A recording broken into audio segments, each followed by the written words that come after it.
মাটির নিচ থেকে বজরংবলীর মূর্তি বের হওয়াকে নিয়ে চাঞ্চল্য। মুর্শিদাবাদের নবগ্রামের ঈশানপুর রামডাঙ্গা মধ্যস্থ এলাকা থেকে একটি বজরংবলীর মূর্তি মাটির নিচ থেকে বের করে কয়েকজন কিশোর। এই ঘটনা ঘিরে ব্যাপক চাঞ্চল্য ছড়ায় এলাকায়। কাতারে কাতারে মানুষ বজরংবলীর মূর্তি দেখতে ভিড় জমাচ্ছেন। স্থানীয় বাসিন্দা সূত্রে জানা যায়, ঈশানপুর এলাকায় দীর্ঘদিন আগে ব্রিটিশ আমলে নাকি ডাক্তারখানা ছিল বলে জানা যায় স্থানীয় সূত্রে। কয়েকদিনের টানা বৃষ্টিতে মাটির নিচে থাকা একটি মূর্তি দেখে স্থানীয় কয়েকটি শিশু বলে জানা যায়। তারপর মাটি খুঁড়ে বজরংবলীর মূর্তিটি বের করে স্থানীয় বাসিন্দারা। এই খবর ছড়িয়ে পড়তে এলাকায় ভিড় জমতে শুরু করে। এক বাসিন্দা আবার দুধ দিয়ে স্নান করিয়ে দেয় বজরংবলীর মূর্তিটিকে।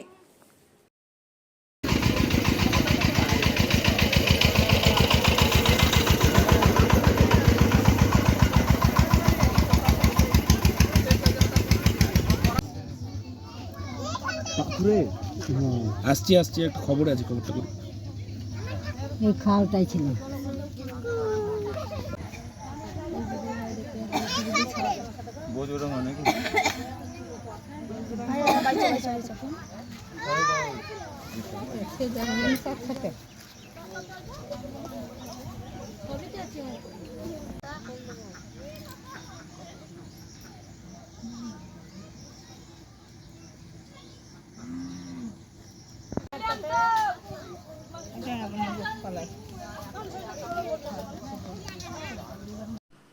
ব্যুরো রিপোর্ট, উত্তরের প্রহরী।